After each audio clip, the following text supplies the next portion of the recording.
Are you there, Evelyn? Yes, of course I am. I'm always here. What's the matter, Evelyn? I'm frightened. It's that time of year again, isn't it, Evelyn?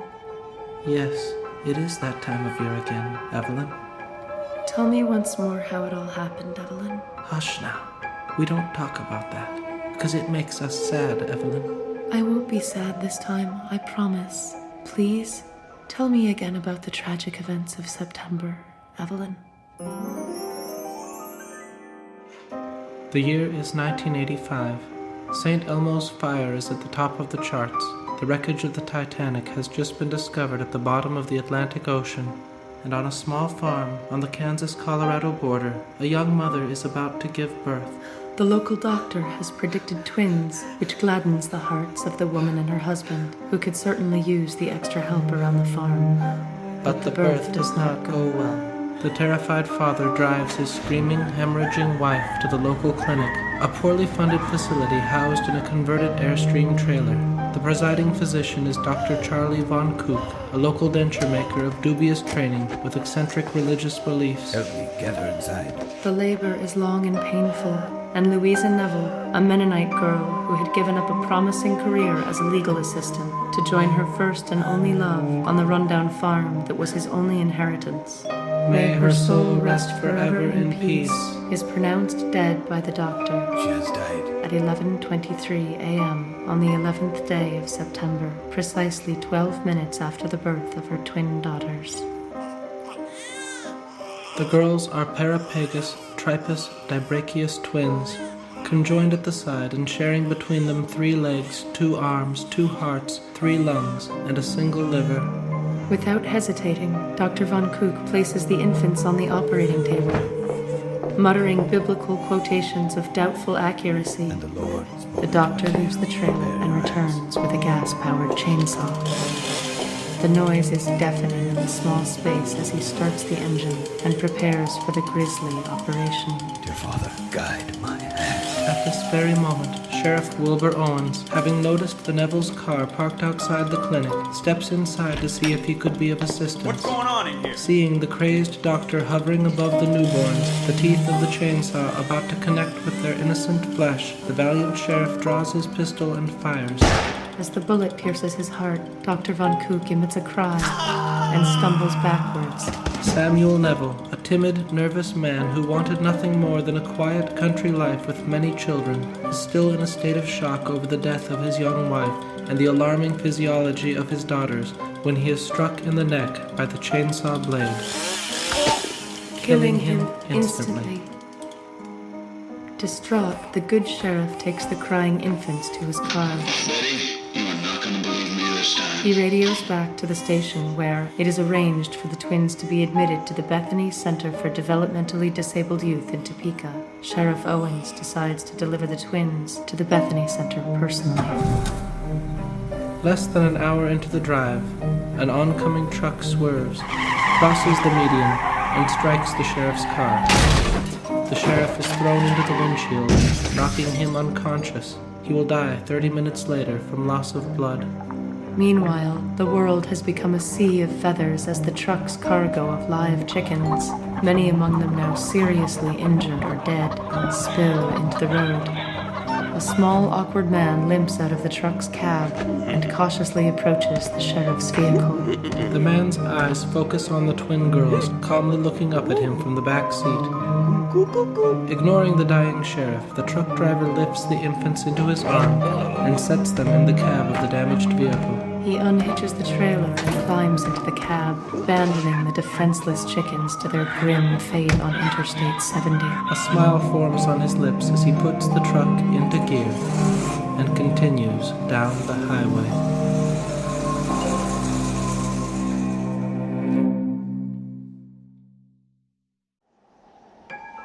Are you crying, Evelyn?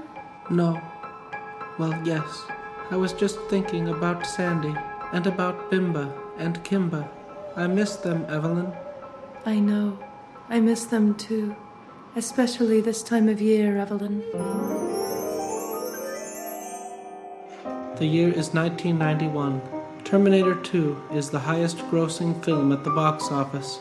The first Super Nintendo Entertainment System has just been released, and after 70 years of communist rule, the Union of Soviet Socialist Republics has collapsed.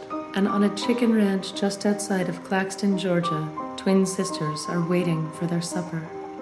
The farm is owned and operated by Alfred McCluck, an eccentric man with a fascination with Civil War weaponry. McCluck's Chicken Farms produces over 140,000 chickens a year and ships wings, thighs, and legs all over the continental United States. Despite the modest success of his business, McCluck leads a solitary life, never marrying and tending several of the chicken houses himself. A simple man with a not entirely bad heart, McCluck never knew how to best take care of the young girls who came into his life shortly after their birth. So he raised them the only way he knew how, in a 2-foot by 2-foot wire mesh cage on a diet of mash, crumbles, pellets, and egg booster. One clear September day, during the twins' 6th year at the farm, McCluck does not come at mealtime. Night falls, and still he doesn't appear. The girls and the chickens cry out from hunger. Days pass, and the chickens in neighboring cages begin to die. The smell of rotting poultry permeates the air of the hot, humid barn. Finally, desperate to find food and concerned over the whereabouts of their guardian, the twins break free from their cage. McCluck's house is locked tight, but the girls find a garden hose which quenches their thirst. Still half delirious with hunger, they make their way out to the road. Little time passes before a dusty black Cadillac Coupe de Ville drives by and pulls over. A tall, mustachioed man with a kindly face steps out of the vehicle. He smiles at the girls. Hello. And presents them with the first candy they have ever tasted. A Twix bar. Which they share in silent, awed delight. The girls do not feel at all uncomfortable when the man lifts them gently into the dark, spacious trunk. In the following days, the girls are transferred into the trunks of several other cars by many other kindly, candy bar offering men, until they reach their final destination at a lakeside lodge in Manitoba. The Underwood Lodge is a collection of cozy waterfront cabins with an attached trailer park along the shores of Lake Winnipeg. It is also the world headquarters of Budding Flowers Entertainment, specializing in the production and distribution of photographs and VHS tapes for clientele with unique tastes. The girls are welcomed by Mrs. Devora Bulger, the 52-year-old proprietress. Well, hello, girls. A woman of enormous proportions who lives with her own 3 children in the main lodge of the Underwood. Upon finding that the girls have no names, she christens them Eva and Lyn, names which neither she nor the twins themselves are ever able to keep straight. Eva, Lyn. The twins' days at the Underwood are relatively comfortable. They are well cared for, the food is delicious, and there are many other girls their age. Once a week, photo sessions take place. Convivial affairs that involve makeup, a wide variety of dress-up costumes, and inventive new games. Every few days, Mrs. Bulger introduces the girls to one of their many uncles. Eva, Lyn, say hello to your Uncle Merle. Hey. These uncles, seemingly endless in number, travel from all over the world to visit their nieces. The girls don't always like their new uncles, but Mrs. Bulger is always quick to remind them that family is family, and blood is thicker than water. The conjoined sisters are not popular amongst the other girls. However, one gentle resident a few years their senior befriends them and takes them under her wing. Hello, what's your name? Her name is Sandy. I'm Sandy. She has soft blonde hair that reaches down to her knees. Everyone says she looks like a mermaid. Dressed daily by Mrs. Bulger in trademark fishnet stockings and vintage attire, Sandy is by far the most popular girl at the Underwood. She has so many uncles that the twins lose count. Every night after dinner and chores, Sandy tucks the young sisters into bed and tells them fantastic stories until they fall peacefully to sleep. And after 3 long weeks at sea, Jean-Luc the sailor finally spotted land. But these happy times do not last. Shortly after the twins' 3rd Christmas under Mrs. Bulger's care, Sandy disappears, never to return. The twins remain at the Underwood for the greater part of 2 long, miserable years, Without Sandy to protect them, they are ostracized and abused by the other girls. What are you looking at, Four Eyes? The photo sessions involve fewer fancy costumes, and over time, their uncles become more peculiar. Did I ask you to talk? The twins begin to notice a disturbing tendency for girls, much like their dear friend Sandy, to quietly disappear from the Underwood around their 12th or 13th birthday. The sisters brace themselves for something terrible. One autumn, when the girls are 11, an old man who speaks only Spanish takes the twins into a large orange van and drives them to their new home. Step right up. See amazing human oddities, freaks of nature. Be warned, people with heart condition, children, women. We will accept no responsibility for fainting, reoccurring nightmares, or death. Dillard and Fullerton's elusive and illogical traveling show is the 12th largest touring circus in North America. Former insurance salesmen, Dillard and Fullerton distinguished their enterprise by procuring the most shocking specimens of the grotesque and unusual. Their small administrative staff works tirelessly to combat legal actions and public allegations of animal cruelty and human slave trafficking. Life in the circus is harder than their time at the Underwood. There is always work to be done. In addition to their chores of laundry and sweeping, Mr. Dillard insists that the twins spend many hours each day practicing their act. What are you standing around for? The girls are frightened of the clowns, several of whom, by amazing coincidence, also happen to be their uncles. Hello. But still, overall, these early days at the circus are a happy time for the twins. Every night, to the delight of audiences across the country, the girls appear in the center ring singing and strumming a ukulele atop Bimba and Kimba, the world's only known conjoined twin Siamese elephants. The twins feel they have found true soulmates in Bimba and Kimba, who they affectionately refer to as Elephant. This special bond is reciprocated by the pachyderms, who fondly nuzzle the girls with their trunks and seem to delight in giving them rides. The twins and the elephants are inseparable. With the help of Alfonso the Arresting, the animal trainer, the twins tend to the elephants, feeding and grooming them daily. But one terrible August morning, Bimba and Kimba refuse to take their food. Due to the unsanitary conditions of their quarters and an improper diet of popcorn and cotton candy, the elephants have contracted a rare form of elephantine diphtheria, compounded by early-onset Alzheimer's disease. For the next 2 weeks, the twins can only stand by helplessly as their companions become sicker and weaker and begin displaying obvious signs of memory loss.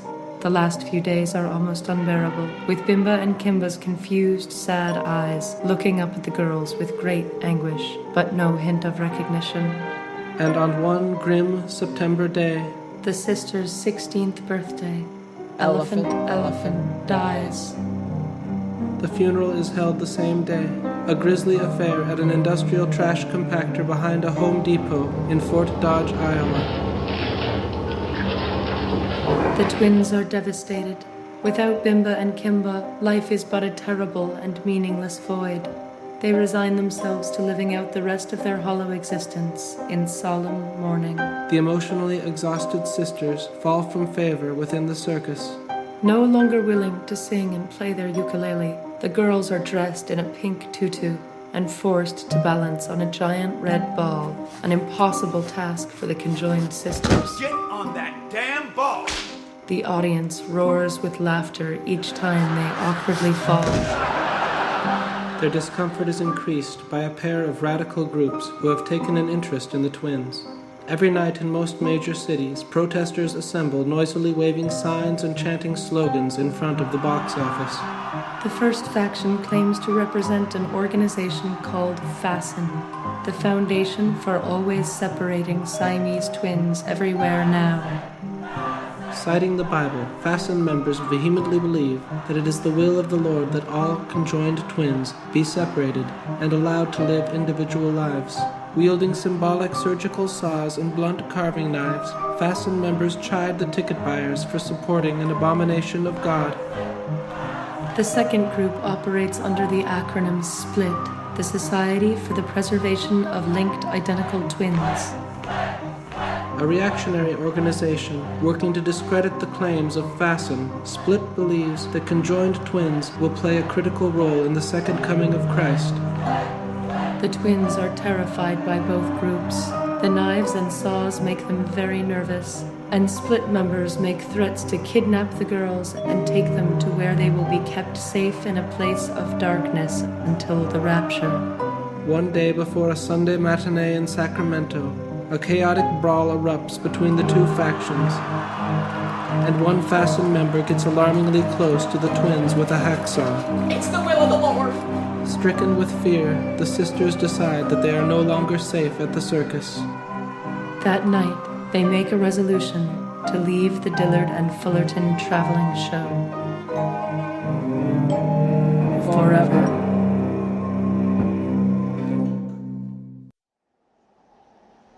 Evelyn? Evelyn? I just had the most terrible dream. I was walking on a street in a huge city, but all of the shops and all of the cars were empty. It was so quiet, and I knew that something was very wrong. And then I realized you weren't there. I called for you, but no one answered. I looked for you everywhere, Evelyn. Hush, it was only a dream. Don't be scared. Remember, everything is going to be better soon, Evelyn. The year is 2004. The Da Vinci Code is the New York Times #1 bestseller, and a bombing at the Australian embassy in Jakarta leaves 11 dead. And on an open stretch of road, two sisters are waiting for a ride. On the eve of their 19th birthday, the twins have covertly left their circus trailer, packing their few worldly possessions, A change of clothes, their painted ukulele. and a battered photograph of Bimba and Kimba. They walk 9 miles under cover of night. After what seems like an endless wait, an 18-wheel truck pulls over, and the driver, a retired professional wrestler named Tony, offers the girls a ride. Hey, little ladies, why'd you slide on up in here next to Tony? Unskilled at small talk, the twins sit wide-eyed and silent in the front seat. The driver, who had not initially noticed the twins' unique condition, leaves the sisters at a gas station in Walla Walla, Washington. Listen, why don't you two just hang out here for a minute? I'll be right back. Not knowing where to go, the twins walk into the nearby Don't Tell Motel, run by one Montgomery Lubavitch. You girls looking for a room? When it becomes apparent that they have no means to pay for their stay, Mr. Lubavitch offers to employ them in exchange for lodging and food. Well, you can stay here, but it ain't gonna be free. The twins are given a small cot in the corner of the boiler room and are put to work stuffing envelopes Licking stamps, and filling out hundreds of sweepstakes applications every day on Mr. Lubavitch's behalf. more so than ever before, the twins feel lonely at the Don't Tell. They dream of befriending some of the other tenants, many of whom are women their age. But whenever the shy sisters work up the courage to approach one of these potential friends, they are met with looks of fear and disgust. Oh my god. Candy, that thing is looking at us. So they busy themselves by composing songs and practicing their ukulele technique. After 2 years at the Don't Tell, Mr. Lubavitch teaches the girls to search for and print sweepstakes applications by themselves on the 486 Pentium computer behind the motel's front desk. Now type www.instantwinfrenzy.com. One day, while searching online for new sweepstakes application forms, the girls mistakenly stumble upon a social networking site. They navigate through the profiles of many musicians and performers and see the great number of friends that they have. They are amazed and intrigued. The twins redouble their efforts and stay up late for a week to perfect their singing and ukulele playing. Late one night, while Mr. Lubavitch is fast asleep, the twins creep out of the boiler room to the front desk computer to create their very own music profile page. Their heartbeats quicken as their first song begins to upload.